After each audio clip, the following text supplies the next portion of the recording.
제주에 고사리 실종이 많은 이유. 이봉수의 제주 이ವಾಗ. 육지 사람들에게 제주는 바다 건너 버려진 땅이었고 죄수를 보내는 유배지였다.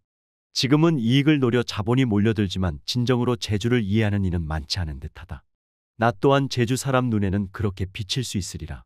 그런 제주인의 한과 정서를 이해하려다 제주학에 빠졌고 도민이 됐다. 키아오라 리조트를 운영하면서 제주가 미디어와 인문학 교육의 중심이 되게 하겠다는 각오로 한국미디어 리터러시 스쿨을 설립했다.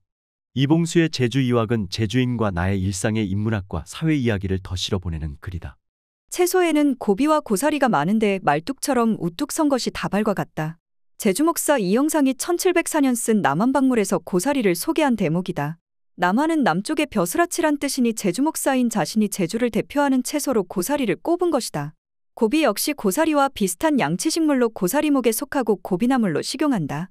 남한박물은 제주도의 자연 역사, 풍속 산물 등을 철저히 조사해서 쓴 박물지인데 지초, 곧 풀들을 기록한 대목은 한자로 고작 36자밖에 안 될 만큼 소략해 의아한 생각마저 든다.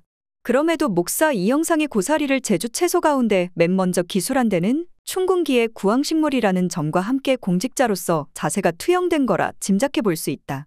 그는 저서 몇 권과 백록담 구상나무 고사목으로 만든 검은고만 갖고 제주를 떠난 청백리로 유명한데 고사리는 백이숙제의 고사와 연결된다. 두루 알다시피 백이와 숙제 형제는 주나라 무왕이 은나라를 치려는 데 반대해 수양산으로 들어가 고사리를 캐먹다가 굶어 죽었다는 일화를 남겼다. 제주 사람들이 4월에 이슬처럼 내리는 비를 고사리비라 하여 반기는 이유는 고사리의 생육 조건이 갖춰지기 때문이다. 현무암과 화산토로 뒤덮인 제주는 농작물 소출이 빈약했는데 고사리는 꺾어서 말려두면 1년 내내 쓸 수 있는 식재료가 되고 짭짤한 수익도 보장해준다. 고사리는 잎줄기가 세 갈래로 벌어져서 하루쯤 지나면 질기기 때문에 그 전에 채취해야 한다. 고사리가 올라올 때 아기 손처럼 생겼다 하여 고사리손은 어린아이 손을 비유하는 말이 됐다.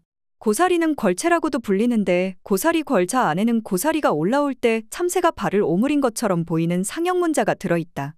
그런데 제주 고사리는 진상품으로 받쳐져 임금이 대궐에서 먹는 나물이라는 뜻으로 대궐걸자를 써서 걸채라고도 한다.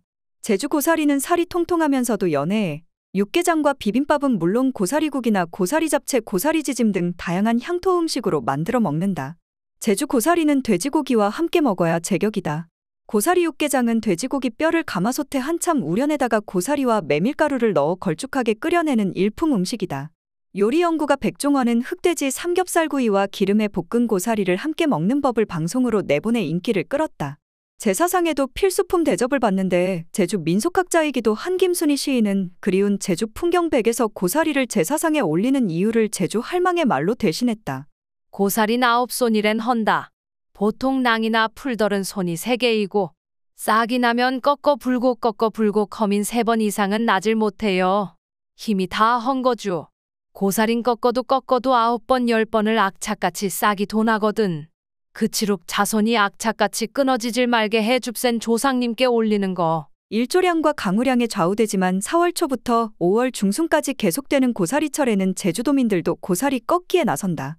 우리 부부가 키아오라 옆 도로 주변에서 잡초를 제거하고 있는데 지나가던 이웃이 한마디 던졌다. 고사리나 꺾어줘.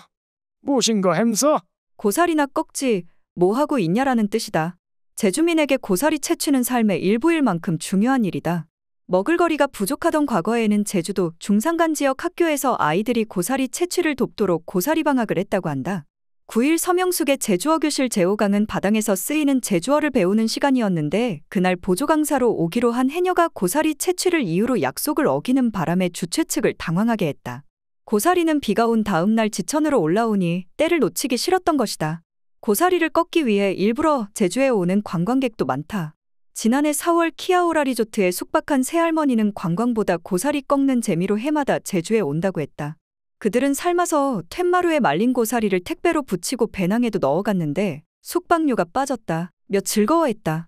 말린 제주 고사리는 현재 지마켓 등에서 600g 한 근에 9만 원을 호가에 소고기보다 비싸고 중국산에 견주면 3배쯤 몸값이 높다. 2000년대에는 북한산 고사리가 많이 수입됐으나 천안함 사건 이후 수입이 중단됐다. 중학교 동창이라는 중년 여성 셋은 4월 3일 관광 목적으로 와서 원래 이틀만 묵기로 했는데 이틀 더 연장했다. 리조트 바로 뒤 오름인 수산봉 언저리 고사리밭을 알려주었더니 고사리 꺾는 재미에 흠뻑 빠진 거였다. 그들은 이른 아침 고사리비가 내리는 날도 기어이 고사리를 꺾은 뒤에야 관광에 나섰다. 투숙객들이 지난해에는 숙소 안에서 고사리를 삶아 습기 차는 게 걱정됐는데 올해는 바비큐장에 화덕과 무쇠솥을 갖춰놓고 거저 이용하게 했다. 2,000평 정원에서 나오는 나뭇가지와 풀이 처치곤란했는데 일석이조가 아닐 수 없다. 제주 정착 직후인 지난해 봄에는 규정을 몰라 정원에 딸린 귤밭에서 전지한 가지를 태우다 적발돼 과태료를 문 적이 있다. 과태료가 40만 원이었으니 제주도민이 되는 수업료를 톡톡히 치른 셈이다. 관광객이 유의해야 할 일은 고사리 실종이다.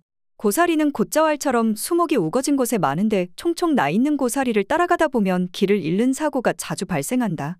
제주경찰청에 따르면 최근 3년간 제주에서 발생한 고사리철길 잃음 사고는 113건으로 그중 70%가 4월에 집중됐다. 경찰청은 기상이 나쁠 때는 고사리 채취를 삼가고 혼자 채취에 나서지 말고 보조용 휴대폰 배터리를 갖고 다니라고 권한다. 제주에서도 길 잃음 사고가 가장 많이 발생하는 곳은 중산간지대가 넓게 펼쳐지는 구좌지역으로 3년간 39건이나 됐다. 고사리가 많은 데다 위치를 파악할 수 있는 지형지물도 찾기 힘들기 때문이다. 구좌읍은 궁여지채 끝에 관내에 많이 서 있는 풍력발전기의 번호를 크게 써 붙여 길을 잃으면 신고하도록 했다. 올해 27회째를 맞는 한라산 청정 고사리 축제는 29일부터 30일에 열린다. 그러나 고사리철은 4월 초에 시작돼 달포쯤 계속된다. 제주에는 19일 새벽에도 강풍이 잦아들더니 또 고사리비가 내렸다.